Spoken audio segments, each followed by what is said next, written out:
Hello, everybody. We're doing something a little different with these next couple episodes of No Driving Gloves. We've interviewed Sterling from 3D Car Printing, and the interviews went a little bit long. There's really a heavy video portion. So episode 140 of No Driving Gloves will be the audio interview with Sterling.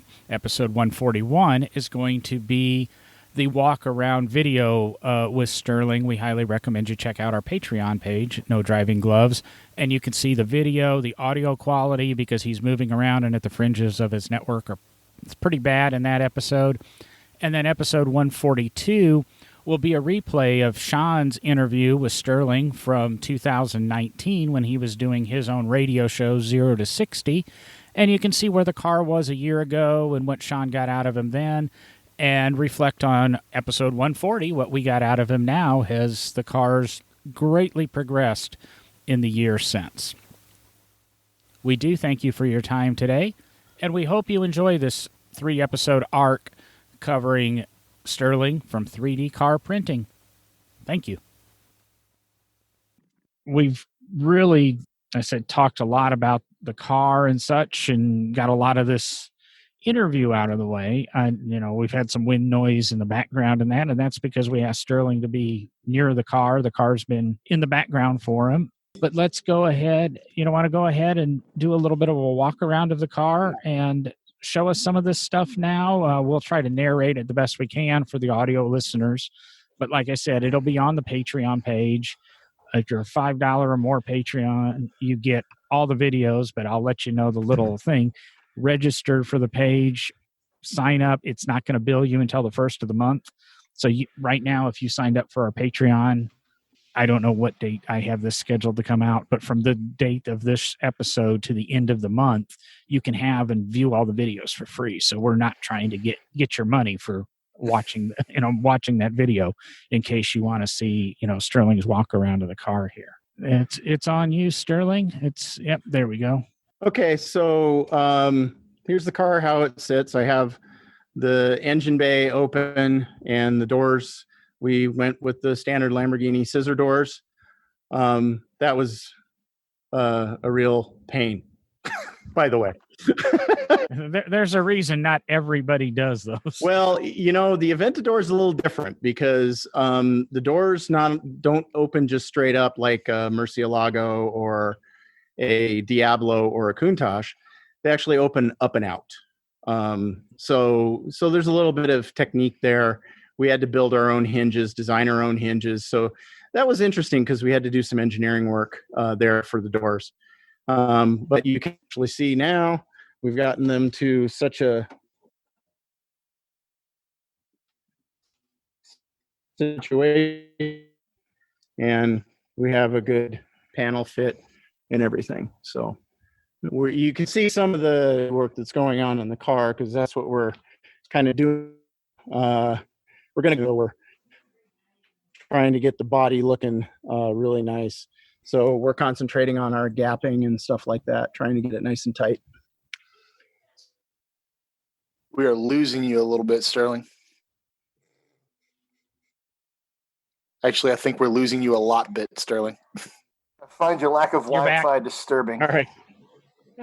All right. I switched to another network. All right. So it was important to us to have the right looking parts on the car. So we have a 15-inch Willwood system on the front, 14-inch in the back. And that's so we can have these open spoke rims. These are not the final rims. These are some cheap ones I got off of eBay, but they look the part. They don't look bad. Yeah. So what we're trying to do is we're trying to make the car look good, and not you walk up to it and say, that doesn't look right, So that was really important for us on the car is that you walk up to it and you say, yeah, that's not a real one, but damn, that looks pretty good. So that's really important to us. So we're doing a lot of work on making sure that things look right. Okay, so I've got a question already, because I'm seeing the windshield appears to be installed. Now, is that an Aventador windshield or that you built? Absolutely not. Okay, so custom cut or? So what I did was I found the biggest bloody windshield I could find, which was on a 2008 Toyota Sienna minivan. And I cut the sides down. Now, on this particular one, it's kind of cracked. It's not installed. It's just kind of taped into place.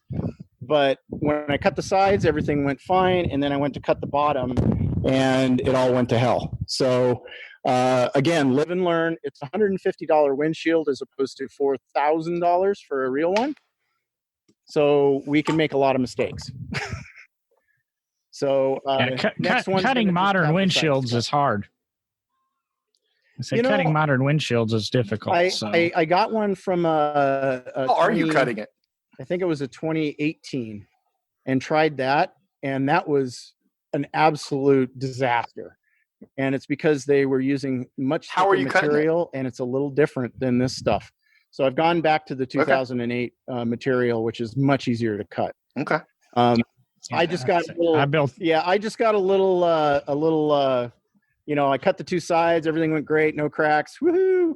So I'm like, I can cut the bottom. Yeah, wrong.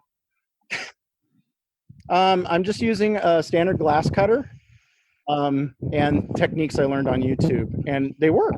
They absolutely work. It's probably difficult because it's laminated glass. There's two pieces of glass and that piece of plastic in there. And you cut the front side, you tap it to get, and then you cut the back side the same in the same position. You tap it, you break it, and then you pour isopropanol into the crack and light it on fire. And it melts the plastic, and then you can peel it away. Now, it's not that simple, but there are lots of YouTube videos on how to do this. And it's starting to go pretty well. So I think the next one we do will probably be the last one we do. You can also see a lot of Lamborghini parts on this car. So you see this part right here? That's real Lamborghini part. Okay. So I get those from a breaker in the United Kingdom called Eurospares. And it's funny because some of the parts that Lamborghini has made are from Germany, and they're really inexpensive. So who knew? So, well, Lamborghini's owned by Volkswagen. Yeah, they're owned by the Volkswagen Group, and they use a lot of Audi parts. Now, a lot of them are specialty, like, these side mirrors, but I just keep my eye out and open on eBay. Sorry. And occasionally one will come up for a few $100, and I'll pick it up. So that's what I did. Now, the cool thing is I could only get one of them. So if I try to put it in here, you can see that I could only get one of them, the driver's side, that was actually had the guts to it. So I had to model the guts and then 3D print the guts for this one. So all of the guts inside of this passenger side mirror are actually 3D printed in polycarbonate filled carbon fiber filled polycarbonate. So it's pretty strong stuff. So smaller parts like that, I can print on one of my printers with the more sophisticated materials. And then this vent right here I found. So that's a real Lamborghini part. Obviously the steering wheel, which was a present from them. The console is a real Lamborghini part. So just watching eBay for somebody who doesn't know what they have. And then I buy it. How many bajillions of dollars can one pick up a Lamborghini Aventador center console for? So the center console is about $4,000 to $5,000, depending upon what's stuffed into it. Right. I got this one for $350. What? Yep. So if it's got scratches in the leather and stuff like that, they are greatly reduced. So that's what I wait for. Oh, I will buy that in a heart. I'd hang that on the wall for $350. You can't. That's crazy. With a scratch in the leather there.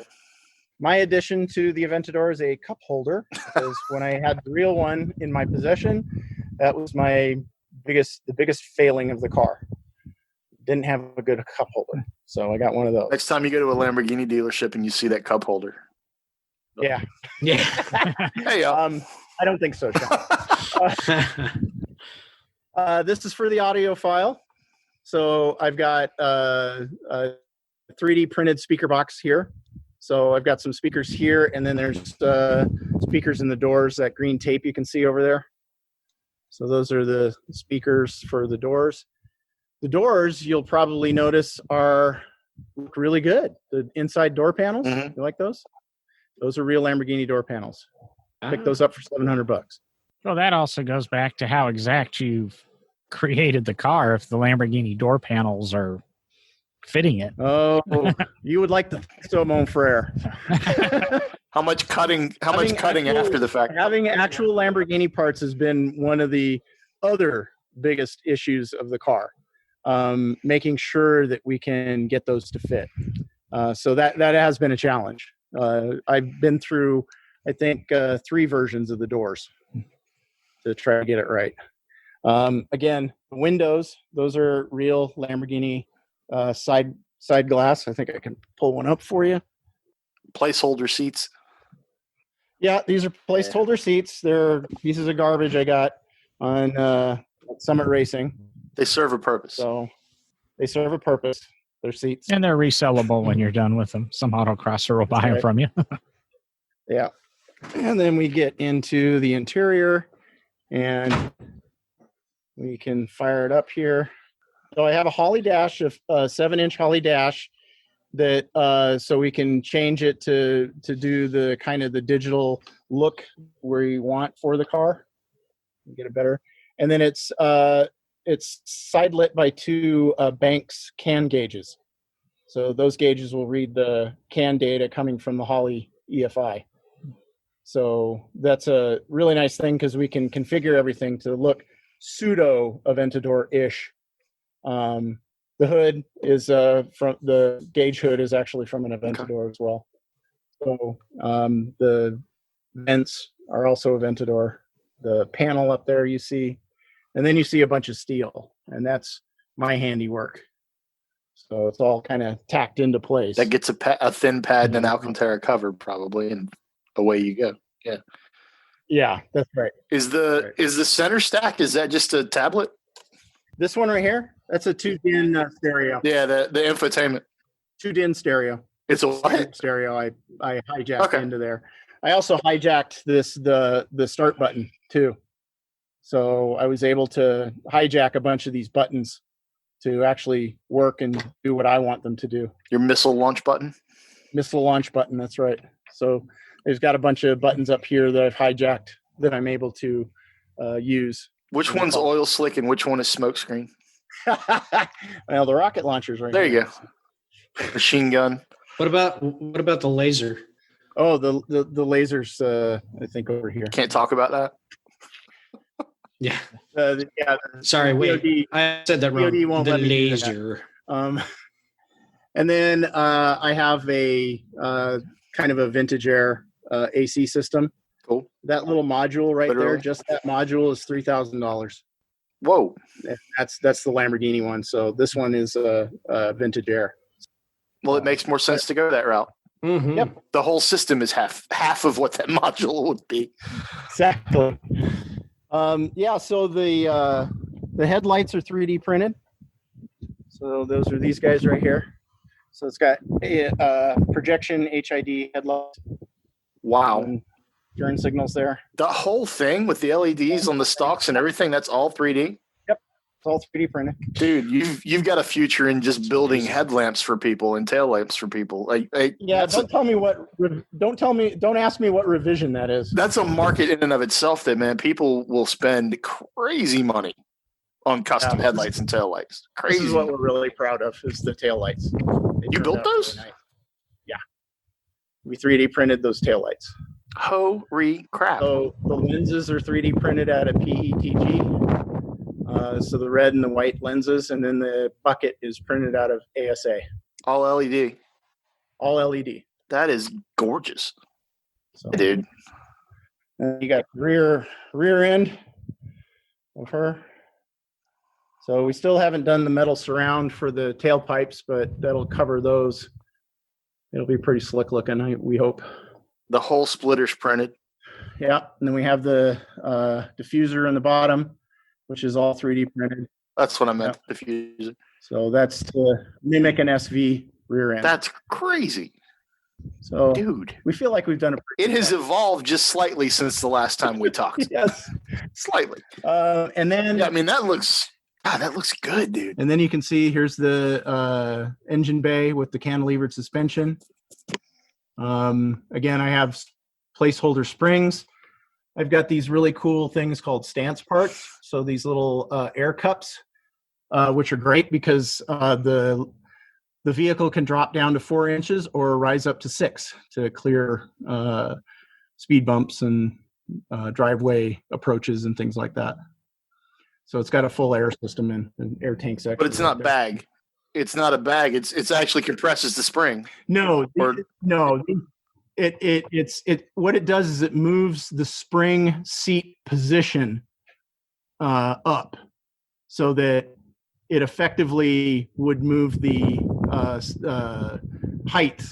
ride height up 2 inches. So can you adjust each corner independent of the other? Yeah. So you can corner weight the car with that. You can corner weight the car with it. Holy crap! I need that in my life. That is wait a minute. awesome. There's a catch. The company does not recommend that you actually ride the car with those engaged. I can't figure out why, but there must be something about the seals and the dynamic load. Well, that's nothing but a little engineering away from fixing that problem. I mean, it could be seals and dynamic load, or it could just be a product liability, and that your alignment's not you're adjusting your alignment as you raise and lower the car. Yeah, you guys are better experts at that than I am. I say that's not me saying that's what follow the company instructions there for all legal. So the idea is that that's speculation, but I'm going to go ahead and pull them up on my browser just because those guys and I have a conversation. They're a UK company and they work great. I have no complaints. So I'm using an air ride system for them. So it's kind of cobbled together, but they have their own system as well. I like the air ride system because I could hijack it into the Aventador switches. So that's why I did that. And then you see my little LS1 in there. Your little LS1. The last time we talked, the engine bay was nowhere near looking like it's looking right now. I mean, that looks like something that you'd expect to be going down the road right now. Yeah, and it doesn't have a lot of the panels in right now. It has the one piece back here, which is actually an Aventador part. So that's that deck lid. And then underneath there, I don't think you can see the turbos. You can see the oil line for the turbo. There's one of them. Oh, yeah. Yep. See a little bit of it. And then this is a functional air scoop. So this actually goes through a 3-inch tube, which is this black tube right here, into an air box right underneath here. You can kind of see it down there. The actual filters are in that air box. And then that air box, it discharges out this way through the intercooler, which is in the back. So let's see if I can get that. So there's an intercooler there in the back. So I'm trying to dual purpose the air intakes to not only take the air in, but to also cool the turbos. So we'll see if it works. And then I have my radiators in the back with 911 fans. My Honda Civic radiators, I have 2 of them, which are linked together. So, and those take air from these big monsters right here. So there's a direct line back to the radiators through this huge intake on the side of the car. Any brake ducting printed off of that as well, or is it? Yes. Okay. I have a brake duct. I don't have it with me, but it goes in here up front. So underneath here, and then that'll go for the front brakes. No ducting for the rears. Gotcha. I can't wait to see this thing in person, Sterling. Cannot wait, man. It's the attention to detail is amazing. Mm-hmm. It really is. Like we're trying. We want it to present well. We don't want people when it drives up to go, what the hell is that? We want people to go, hey, that could be okay. No, it's not, but it looks close. So that's what we're going for. Here's my fancy metalwork. So this is revision 5 of the roof because I could not get it right. And then when I had the real car, I laid some microfiber towels on the top of it and some poster board, and I traced out the panel. Nice. And then I used my little hammers and my crappy brake and made the roof. So I didn't 3D print the roof just because I thought it would be better to have it a little stronger. Do you have a full roof for it, or is it a Target period? It's a Roadster. I have not done a roof for it yet. I don't plan on doing it anytime soon, but eventually it will have one. Okay. It's being set up to have one. So, but you can't see in here because of the seats, but it does actually have a full roll bar in the back that goes up around the passenger and the driver's head. 2x2 eighth wall steel tubing. And that's welded directly to the frame and triangulated. So that's not seen in there. And then roll hoops are good. Yep. And then here we have some of our metal work for the sill. So I'm doing all the sill stuff in metal. This is actually an Aventador interior part right here. So this is where the door hinge goes. You can see the kind of little cable that we have right now that we pull on to open the door. And then there's the latch for it. It goes in there. You can see we have a lot of metal work to do as far as finishing it. You can see how rough some of this stuff is, but it's got the basic shape. So we can go. Now it's a hyper rat rod right now. It is a hyper rat rod. That is a very good description of the car.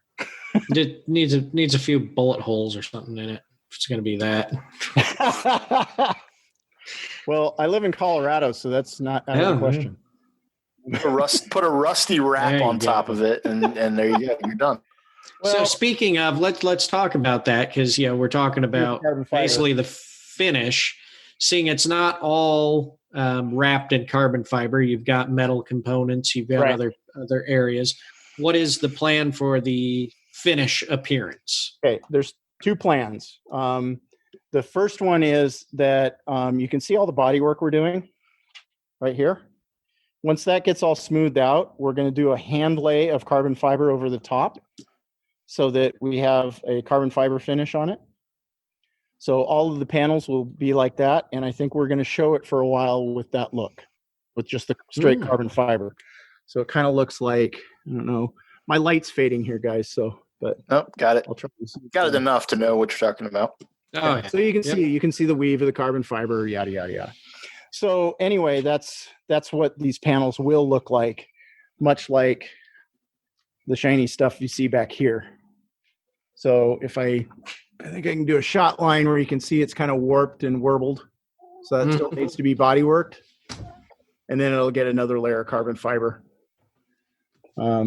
This one's a little bit more finished, so it's got a little bit more gloss to it. You can kind of see the engine cover there and the gloss. That's cool, man. So, very cool. Then after that, we're going to paint it Arctic white. Okay. And then we're going to leave some of the carbon fiber accents on it. The metal pieces we're going to actually cover in carbon fiber. What's it? Do you know what it weighs right now? Currently, at its current position, it weighs 2,700 pounds. Oh, wow. Okay. So she should be relatively light. Anything backside of 3,000 and I was going to be happy. That's way backside. So finished, it's probably going to be backside of 3. Yeah, I think we're on track for 3 1/3 or 3,000, somewhere in that range. Okay. Remember, the real Aventador has a V12 in it and a monstrous transaxle, which weigh a ton, and it's also 4-wheel drive, so it has all of the, transfer gate case and all of that kind of stuff, and front axles, and so it's a 4,000 pound car, right? But it gets up to 60 in 2.8 seconds at 4,000 pounds. Yeah, I've actually had an Aventador on track. It's been several years ago, but the Aventador in my mind has always been more of the check out the Aventador.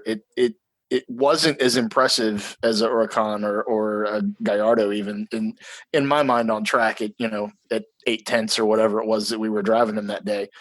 Impressive in the V12 exhaust note will forever intoxicate whoever hears it. But I fell in love with the Aventador we had. We had an Aventador S, which was an absolute maniac machine. It was nice having it over Christmas because we were able to, we had pretty good weather here. And so we were able to take the car around to schools. I dropped my kids off in it at school and got parked it there so all the kids could come out and check it out and sit in it and take their pictures. And so it was really great because it was kind of a Christmas story and we were able to share that car. We had at least 150 people in that car, at least, at a minimum. We'd see kids, walking around, gawking at it when we were driving by in the neighborhood. We'd just pull over, throw the doors open, let them crawl in, get their pictures taken. So that car gave so much joy to so many people. And we can't thank Lamborghini enough for that. That was just an amazing adventure for not only us, but our community.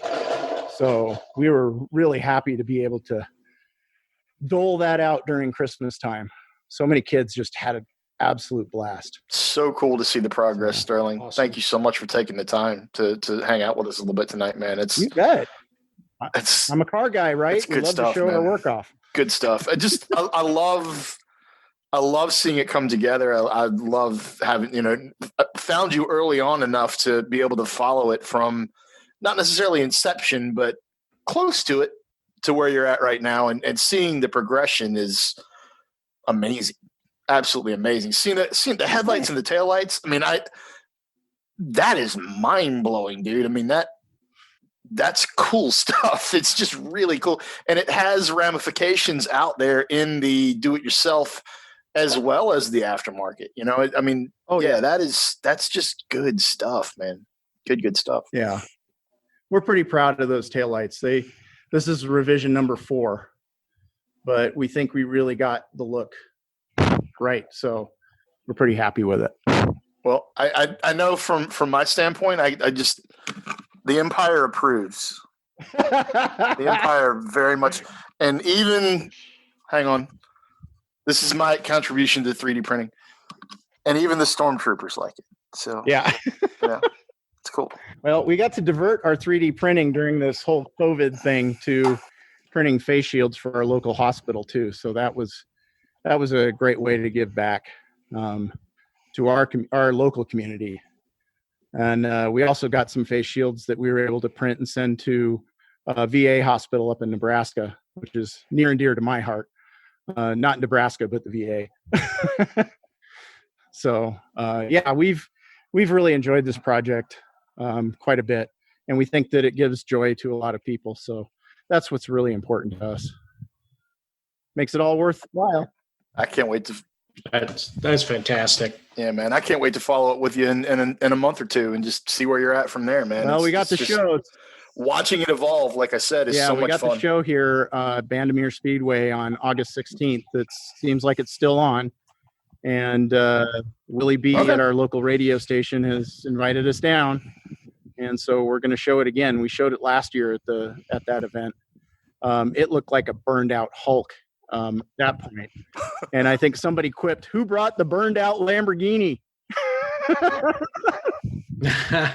But the kids loved it. They loved the whole project, and they come and they say, "Oh yeah, this is a 3D printed car I've seen on the news and everything." And they were like, "So how big is the printer? How many rooms does it take up?" And I said, "It's sitting in the passenger seat." And they're like, "What?" I said, "The printer I use is sitting in the passenger seat." How's that possible? And they're like, "No way."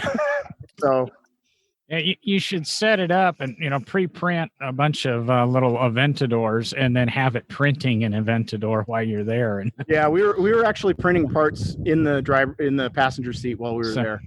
Nice. So some of the kids got some souvenirs to take home. Well, I think we've taken up a lot of your time this evening. I do. My pleasure. Yeah, glad you're spreading the knowledge, the whole project, opening your life up a lot for this, and just the whole thing. We really appreciate you spending time on the podcast tonight, and I'm just going to thank you. Well, we'd like to thank you guys, and we'd like to thank all of our fans, because we've had mostly a positive reaction to all of this. Early on, we had a few trolls on our YouTube channel, but they've all gone by the wayside. And so almost every comment we get now is positive. If you're doing it right, there's always going to be someone out there that has something bad to say. Well, Don't pay attention to them. Well, we just ignore them. Oh, exactly. Yeah. If you're not, if you're not making change and making waves in the world, then you're not going to get the trolls. But if you're doing something that's making a change, and in your case, what I love is what you just talked about was, impacting kids. And, when you had the real Lamborghini, you drive down the street, and if you saw a kid gawking at it, you just stop. And that's going to form, the next generation of car nuts in this world and car enthusiasts. And, that's really what it's about. I mean, and a lot of those trolls were probably people that don't understand that, what you're doing is impacting it, kids in a totally different way. This isn't about building a replica of a car. It's about said. something more. Yeah, that's exactly Awesome right. stuff. Thank you so much for taking the time to come on with us, Sterling. Greatly appreciate it. Anytime, guys. It's always my pleasure. You guys ever need any more time or anything, you're welcome to use any of our media that you'd like. It's free to use. So knock yourselves out. And thank you for having us. We appreciate that. And on the flip side, the one host that isn't on tonight, he's all certified with Holly and things like that and builds hot rods and stuff. If you ever get stumped on something, you can feel free to reach back out to Sean or something. And, I know you have thousands of friends out there to help you, but we're willing to help too. So I'm not beneath asking for help. I found out in my life that if you don't ask for it, you just kind of stew in your own soup. Well, and if you don't ask for it, you're never going to get it. And don't forget that, yes, Will's trained in it. And also Holly's world headquarters is in Bowling Green, and they use the National Corvette Museum for all of their classes that Will took to become certified. So I'm pretty good acquaintances with some of those guys over at Holly. So I could always, and I'm sure they're aware of you. But if you ever need anything, like they said, Will, myself, Sean, any of us are willing to help and make a contact. Thank you again, and I wish we could help you clean up the driveway, but unfortunately, we're in Alabama and Kentucky. All I have to do is pull it back into the garage, so no big deal. Thank you again. Drive it around the block and then put it away. Well, yeah, you got to turn it around, so it's got to go out and down the street and around the block, and I got to turn it around. Yeah, I'm worried about things falling off of it still, so we'll take it slow. I didn't say go Mach 12 down the street. Just drive it, man. Just drive it. However, we all expect that when it's done, we get a chance behind the wheel. So definitely, and it needs to spit flames. Oh, it will. That is awesome, dude. Awesome. Are you shutting it down, John? I'm shutting it down. So everybody say goodbye. What?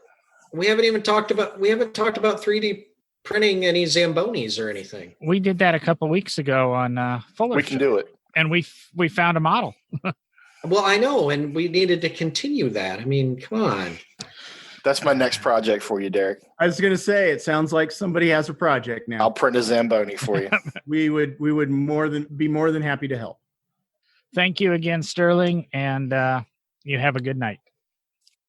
All right, guys. You guys have a good night. Take care. Bye-bye. Later, man. Thanks, Sterling.